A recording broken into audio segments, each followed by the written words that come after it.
let's talk about delinquent tax homes for sale. So you're interested in tax sales. Great business. I've been buying properties at tax sales for many years. It is a wonderful way to acquire properties at bargain basement prices. But it's definitely not for people who don't know what they're talking about, because you walk into those sales not knowing what you're doing, and all you're doing is making a very high likelihood of losing your money. So let's educate you so that you can go in and win at those tax sale auctions even at the beginning.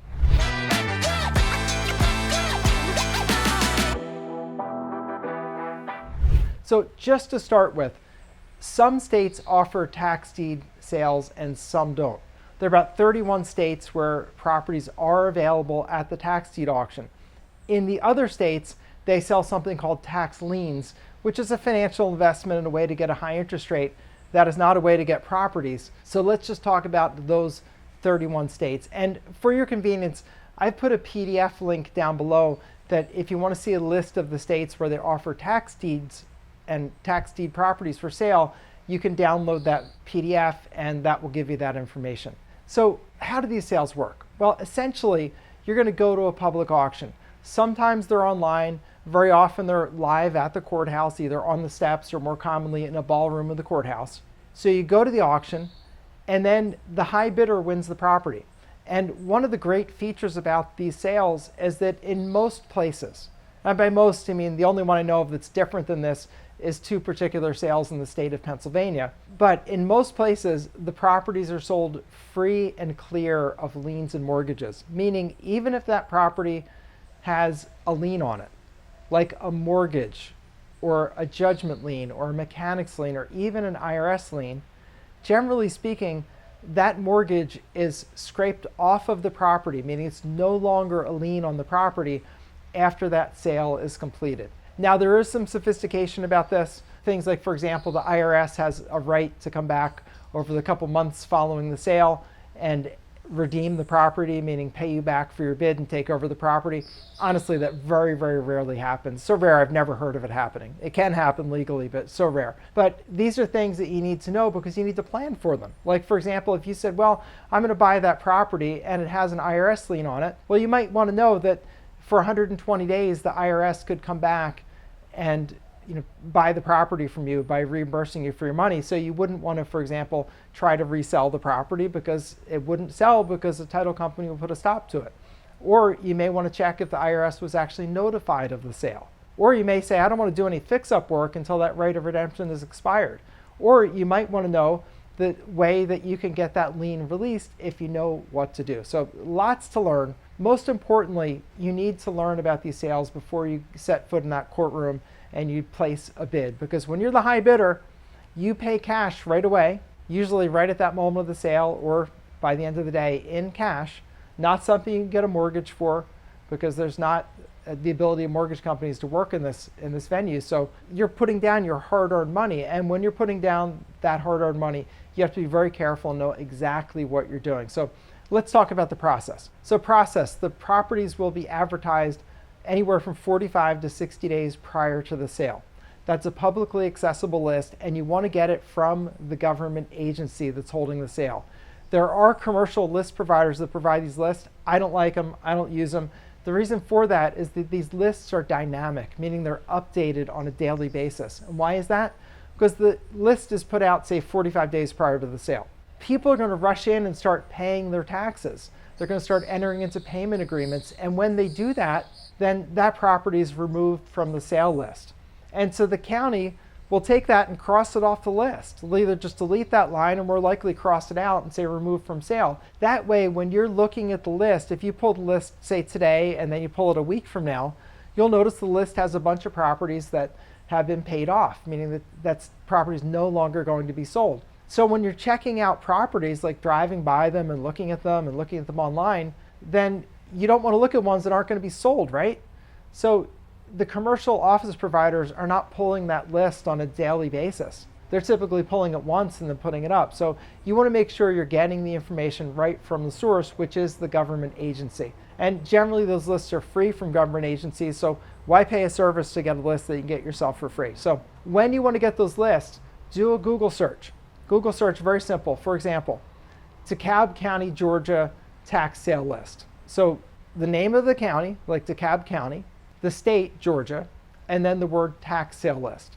And you could do that in pretty much any county where they hold tax sales, and you'll get the next list. Or if there's not a list right now, they'll tell you, oh, the next sale is, in October, and we post that list in late August.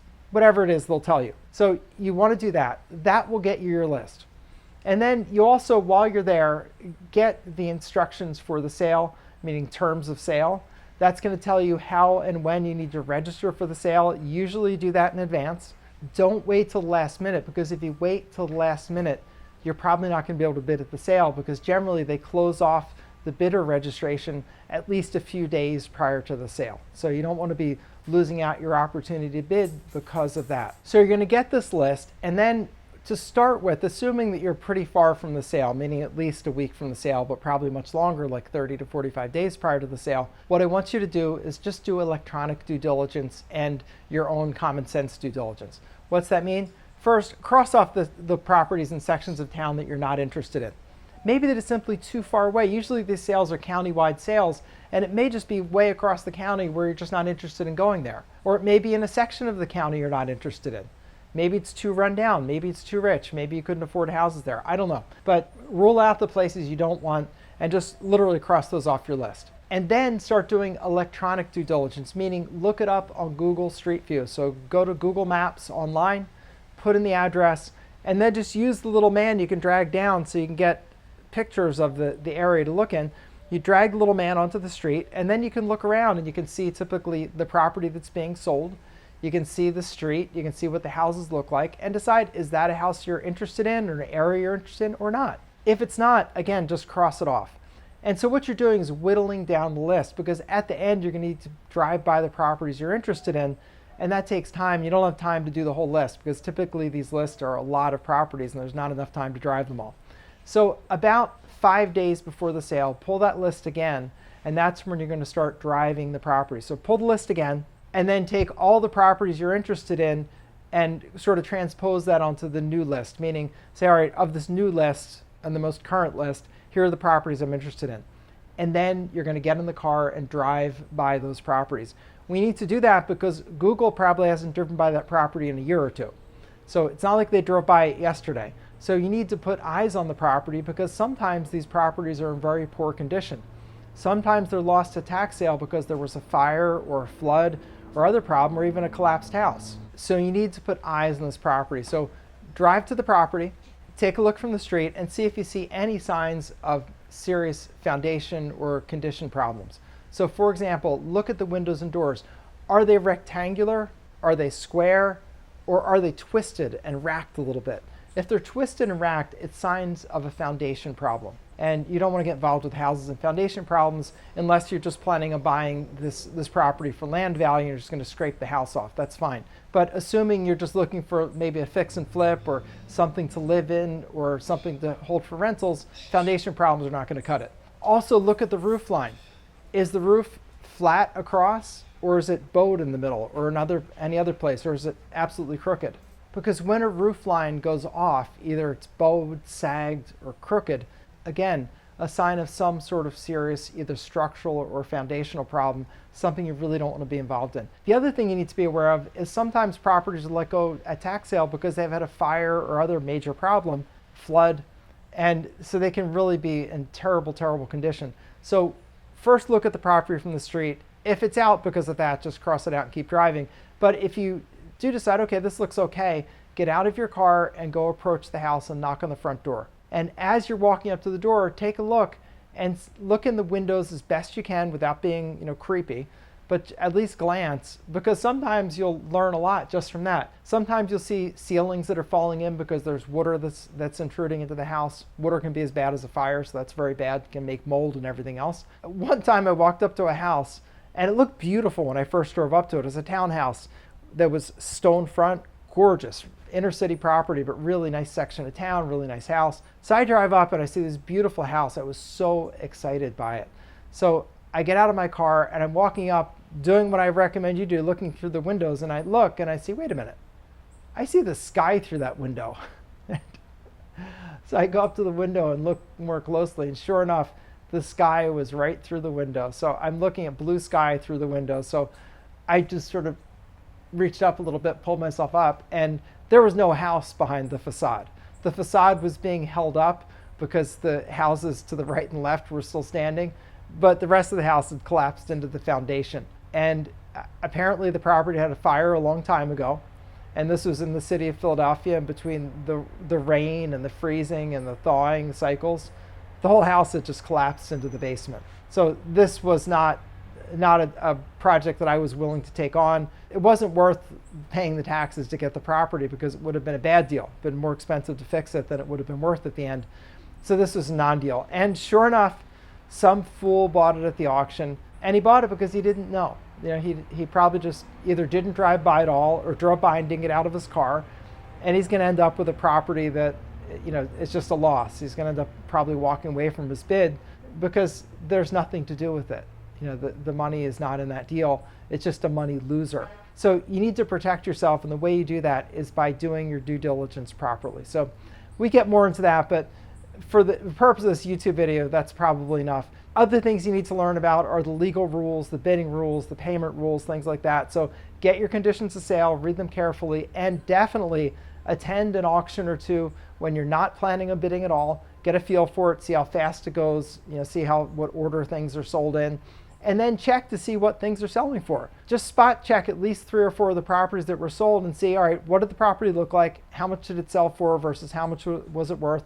To see what the deals are in your area. Now there can be some amazing deals because they start these auctions off at the taxes that are owed. And taxes that are owed are usually just 3 to 4 years worth of taxes, which are going to be maybe 10 to 15% of the value of the properties. So really good deals can be had at those auctions as long as you're there bidding. But you need to learn what the deal is before you have the pressure of bidding. And definitely sit down with someone who knows, either a local attorney that's involved in the tax sales, and you can find that out by just going to the tax sale and asking some bidders, hey, what attorney do you use to help you with these sales, because I need some help. And just see, you'll find some referrals to an attorney or two. There's always 1 or 2 attorneys in that area that will help the tax sale bidders out and will know all the rules around it. And there are definitely things you need to know, from rights of redemption that impact when you can take the property to lots of other things. Lots to know before you bid, but for the people who learn, this is the bargain basement. Properties are sold cheaper at tax sale than anywhere else, and it's going to be your way to get great deals on properties. Also, if you want to learn more about the business systems behind it, I have a friend of mine that does an amazing job on this and even has a way of buying properties that are just on lists that you can pick up for the taxes that are owed. Really great way to acquire properties. He's the guy if you want to know about that. So what I would say is I'll put a link down below to my interview with Tony, which is the one I'm talking about. It's 15 to 20 minutes long. It is really great. You'll get a feel for how this works and what Tony's system is, which is really an amazing system. And he teaches people all over the country how to bid successfully at tax sales and how to acquire properties successfully for literally pennies on the dollar. And he is the guy. So that video is free here on YouTube. So just click on the link down below and you'll get to watch Tony's video, and I'll see you over there. If you like this video, give it a thumbs up. Subscribe to the channel if you want to know more about tax lien and tax deed investing and overages, and hopefully I can be of some help to you in your journey to entrepreneurial success. This is Attorney Bob Diamond, over and out for now.